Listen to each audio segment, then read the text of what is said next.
दोस्तों, तो क्या आप इस चैप्टर की डेडिकेटेड वीडियो देख चुके हैं? यदि आपका उत्तर हाँ है तो आपको ये चैप्टर बहुत ही अच्छे तरीके से समझ में आ चुका होगा। यदि आपने अभी तक इस चैप्टर की वीडियो नहीं देखी है तो सबसे पहले उस चैप्टर की वीडियो को जाकर देखें, ताकि आपको ये क्वेश्चन आंसर वाली वीडियो बहुत ही अच्छे तरीके से समझ में आ सके। चलिए दोस्तों, बिना किसी देरी के शुरू करते हैं। आपका पहला क्वेश्चन है, हाउ डिड अ बुक, एक किताब कैसे बिकम अ टर्निंग पॉइंट, एक टर्निंग पॉइंट बनती है किसकी जिंदगी में? रिचर्ड एब्राइट की जिंदगी में। एक किताब कैसे रिचर्ड एब्राइट की जिंदगी में टर्निंग पॉइंट बनती है? तो मैंने आपको बताया था कि जब रिचर्ड एब्राइट बटरफ्लाई कलेक्ट करने में अपना इंटरेस्ट खोने लगता है तो उसकी माताजी उसे एक किताब देती है जिसका नाम होता है the travel of monarch x. वो किताब उसकी जिंदगी में वरदान साबित होती है। उसी किताब ने उसके लिए विज्ञान की दुनिया खोल दी थी, क्योंकि जो आगे जितनी भी खोज वो करता है वो मोनार्क बटरफ्लाई पर ही करता है। तो चलिए इसे क्रम से लिखते हैं। सबसे पहली बात है जब को इंग्लिश में कहते हैं व्हेन रिचर्ड एब्राइट। दोस्तों, जो रिचर्ड एब्राइट होता है वो शुरू कर देता है, शुरू करना की बिगिन होता है, ये पास्ट इंडेफिनिट है तो इसमें एम भी सेकंड आएगी, begin. When Richard Ebright begin, क्या शुरू कर देता है? इंटरेस्ट खोना। तो टू लूज हिज इंटरेस्ट, अपना इंटरेस्ट खोना शुरू कर देता है। इंटरेस्ट उसका किस चीज में था? बटरफ्लाईज कलेक्ट करने में। तो मैगी लिखेंगे दोस्तों, इन कलेक्ट करना की लिखेंगे कलेक्ट, ठीक है। प्रीपोजिशन के बाद में क्रिया आती है तो उसमें लगाते हैं आईएनजी, जीरेंड रूल, जो मैंने पिछली वीडियो में आपको बताया था। In collecting butterflies, butterflies collect करने में जब रिचर्ड एब्राइट अपना इंटरेस्ट खोना शुरू कर देता है तो उसकी माताजी उसे एक किताब देती है। हिज मदर, उसकी माताजी ने एक किताब दी। पास्ट इंडेफिनिट में बातें चलेंगी तो गिव की second form gave him a book, एक किताब दी और वही किताब टर्निंग पॉइंट बनती है उसकी जिंदगी में, ठीक है। उस किताब का नाम होता है the travel of monarch x. ये किताब उसकी माताजी उसे देती हैं। एक किताब दोस्तों विच ओपन्ड, इस किताब ने दोस्तों उसके लिए विज्ञान की दुनिया खोल दी। Opened the world of science, the world of science, इसी किताब ने उसके लिए विज्ञान की दुनिया खोल दी। खोलना की open the world of science, विज्ञान की दुनिया। टू हिम, उसके लिए, इसी किताब ने उसके लिए विज्ञान की दुनिया खोल दी। इस प्रकार एक किताब उसकी जिंदगी में क्या साबित होती है? टर्निंग पॉइंट साबित होती है। 10 इस प्रकार द बुक, वो किताब, कौन सी किताब? The travel of monarch X. Become की second form became a turning point, एक टर्निंग पॉइंट बनी उसकी जिंदगी में। इन हिज लाइफ, किसकी जिंदगी में? रिचर्ड एब्राइट की जिंदगी में। इस प्रकार से पहले क्वेश्चन का आंसर होता है खत्म। अब दूसरे क्वेश्चन पर चलते हैं। हाउ डिड हिज मदर, उसकी माताजी हेल्प हिम, उसकी मदद कैसे करती थी? किसकी माताजी? रिचर्ड एब्राइट की माताजी। तो मैंने बताया था थर्ड क्लास में ही उसके पिताजी की डेथ हो गई थी तो उसकी माताजी उसका सहारा बनी। उसकी माताजी उसे एनकरेज करती थी, ट्रिप्स पर घुमाने ले जाती थी, उसे टेलीस्कोप, माइक्रोस्कोप, कैमरास वगैरह इत्यादि चीजें खरीद कर देती थी। और एक किताब the travel of monarch x, ये वाली किताब जो उसके लिए वरदान साबित हुई, ये किताब उसे किसने दी थी? उसकी माताजी ने दी थी। ये सारी चीजें हम क्रम से लिखते हैं। देखिए, हिज मदर, उसकी माताजी ने मदद की, उसकी हेल्प, पास्ट इंडेफिनिट में एम भी सेकंड आती है तो हेल्प्ड हिम, कई तरीकों से मदद की, तो इंग्लिश में लिख देंगे इन मेनी वेज। उसकी माताजी ने उसकी कई तरीकों से मदद की। अब वो तरीके कौन कौन से थे, उन सारी चीजों को लिखते हैं। सी एनकरेज्ड हिम, वो हमेशा ही उसका उत्साह बढ़ाती थी। रिचर्ड एब्राइट की माताजी हमेशा ही रिचर्ड का उत्साह बढ़ाती थी, उसे एनकरेज करती थी प्रत्येक काम को करने में। एंड, और सी टुक हिम, वो उसे ले जाती थी। सी टुक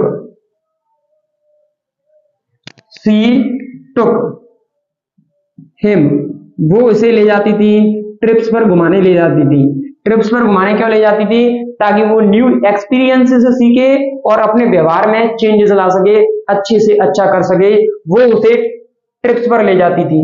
अब देखिए दोस्तों, मैंने आपको एक नियम बताया था कि एंड से जब हम दो सेंटेंसेस को जोड़ते हैं तो कॉमन सब्जेक्ट हट जाता है। इसमें भी सी है और इसमें भी सी है, तो यहां से सी क्या होगा? हट जाएगा। ठीक है, and took him on trips and और एंड वो उसे खरीद कर देती थी, एंड बॉट हिम का मतलब खरीद कर देना, यहां से भी मैंने कॉमन सब्जेक्ट हटा दिया, एंड बॉट हिम और उसे खरीद कर देती थी, क्या क्या खरीद कर देती थी, माइक्रोस्कोप, टेलीस्कोप, कैमरास,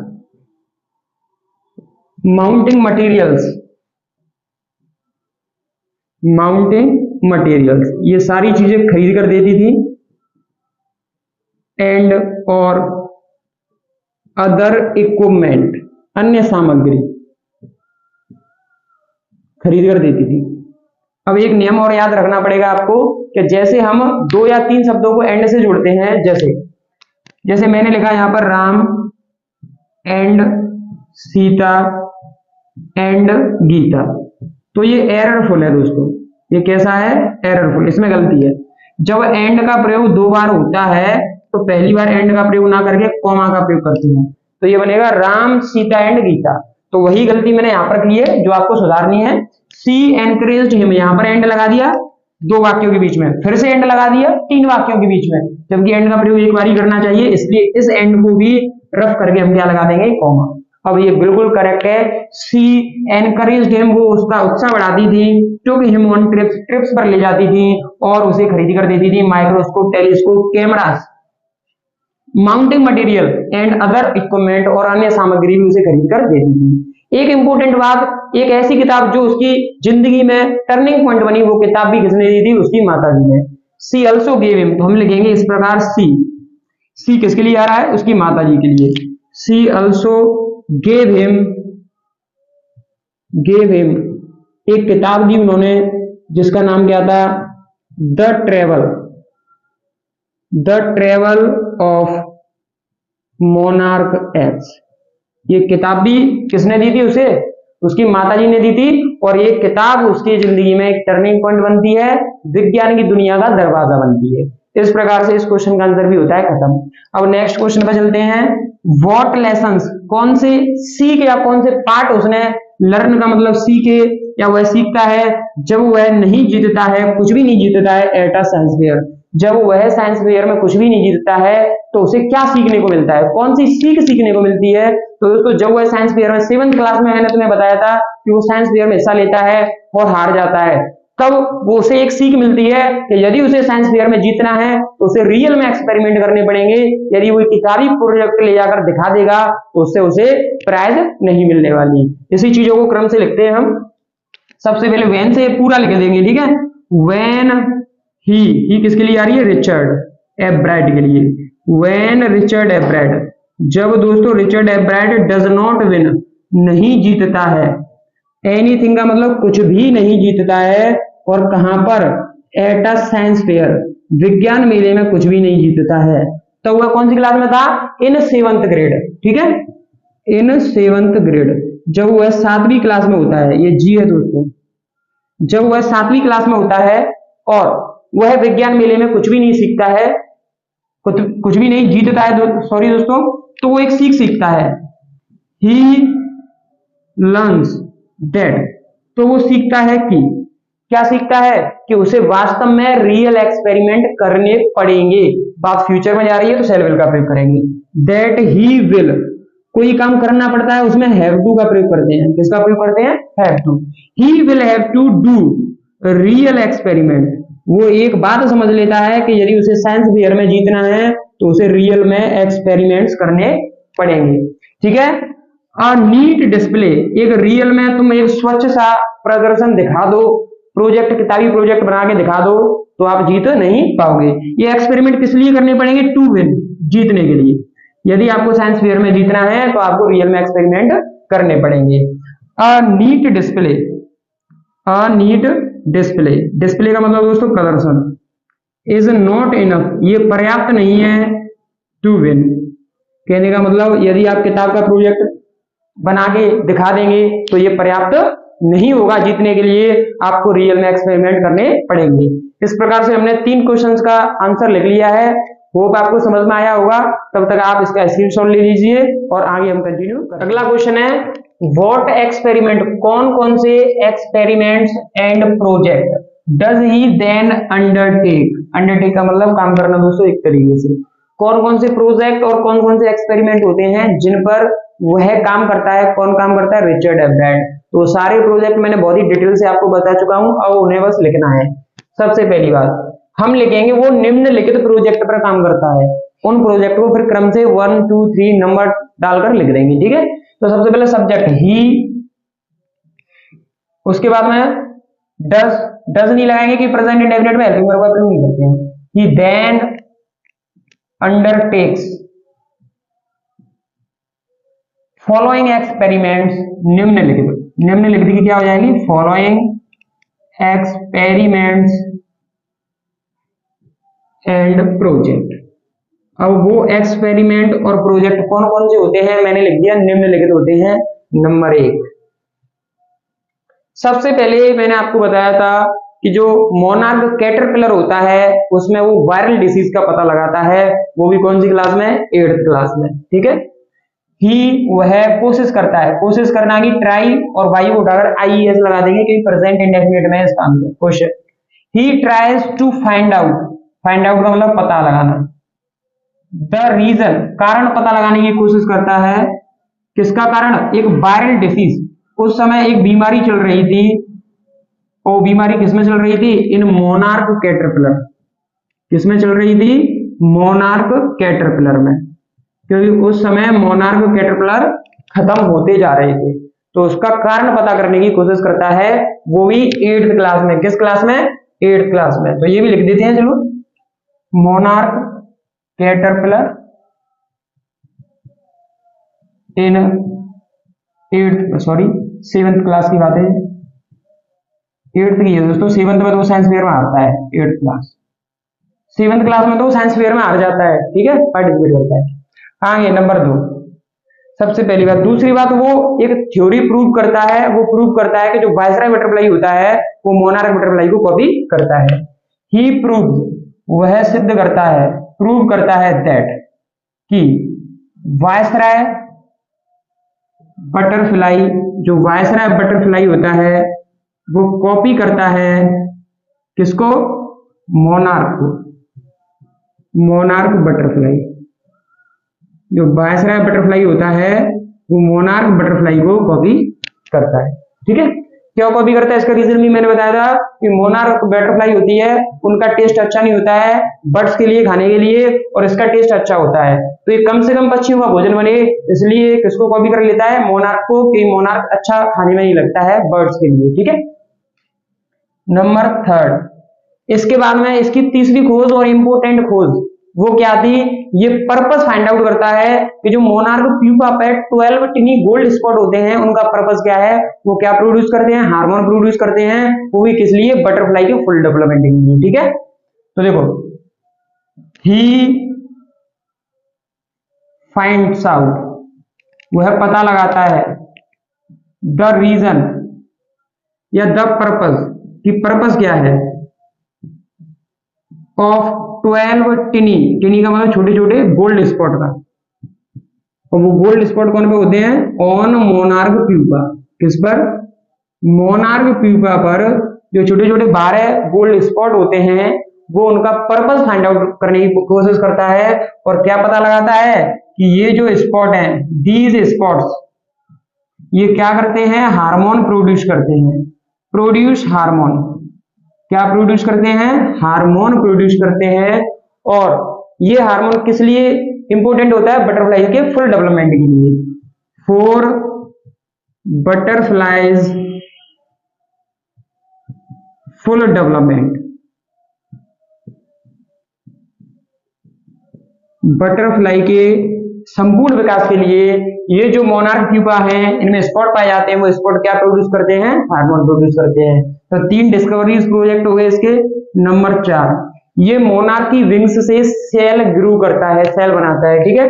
ही ग्रोज सेल, सेल का मतलब कोशिका, from monarch wing, monarch butterfly की विंग से ये क्या बनाता है, सेल्स बनाता है। नंबर 5, ये अपने दोस्त के साथ मिलकर एक थ्योरी देता है, proceedings of national academy of science, जो मैंने आपको बताया था। वो थ्योरी किस चीज के बारे में होती है कि सेल कैसे वर्क करती है। He gives a theory how cells work, कोशिका कैसे काम करती है इसके बारे में वो थ्योरी भी देता है। ये उसके प्रोजेक्ट और एक्सपेरिमेंट थे, ठीक है। अधिकांश से हम देखें तो सारे प्रोजेक्ट एक्सपेरिमेंट मोनार्क बटरफ्लाई से रिलेटेड है।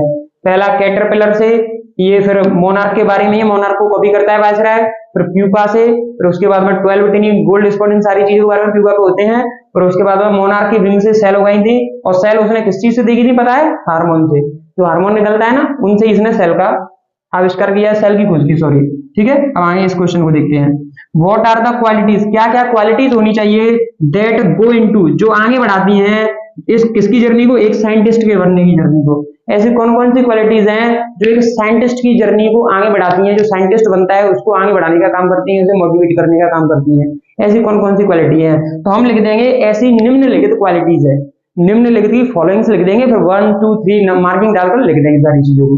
तो there are following qualities, there are following, following का मतलब निम्नलिखित, ठीक है। बहुत ही सिंपली वे में लिख रहे हैं ताकि आप बोर्ड के एग्जाम में बहुत आसानी से लिख सके, ठीक है। दैट गो इनटू, पूरा वैसा का वैसे ही, the making of a scientist,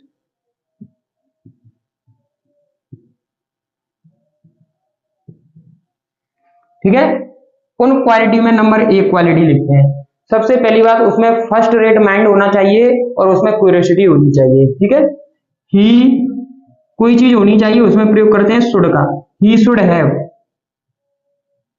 first rate mind,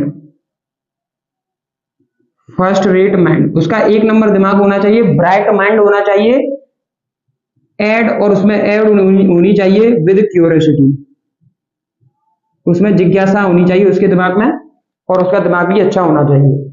number दूसरी चीज, उसके अंदर जीतने की इच्छा होनी चाहिए, और जीतना भी चाहे वो भी राइट रीजंस के लिए, ठीक है। He should have will, will का मतलब इच्छा शक्ति, किस चीज की? जीतने की, तो टू विन, ठीक है। जीतने की इन्फिनेटिव रूल लगा दिया मैंने, ठीक है। He should have will to win for the right reasons, जीतना भी चाहे लेकिन सही कारणों के लिए। लास्ट और इंपोर्टेंट क्वालिटी है एक साइंटिस्ट के लिए, उसके अंदर एक ये चीज होनी चाहिए कि वो प्रत्येक काम जो भी वो करे उसमें वो अपना बेस्ट दे, ठीक है। ही शुड डू, करना चाहिए, हिज बेस्ट, अपना बेस्ट करना चाहिए, इन एवरीथिंग, प्रत्येक चीज में, ठीक है। ये क्वालिटीज साइंटिस्ट के अंदर होनी चाहिए, ठीक है। उम्मीद है दोस्तों आप सभी को ये सारे क्वेश्चंस पांचों के पांचों जो हमने आपकी पूरी बुक के क्वेश्चन फिनिश कर चुके हैं, अच्छे तरीके से समझ में आए होंगे। यदि आपको ये क्वेश्चन थोड़े से भी समझ में नहीं आए हैं तो आप सबसे पहले पिछली वीडियो पर जाकर देखें, द मेकिंग ऑफ साइंटिस्ट की डिटेल एक्सप्लेनेशन को जाकर देखें, ताकि आपको ये सारे के सारे क्वेश्चन आंसर है बहुत ही आसानी से समझ में आ सके। उम्मीद है आपको समझ में आ ही गए होंगे, ठीक है दोस्तों। Thank you so much.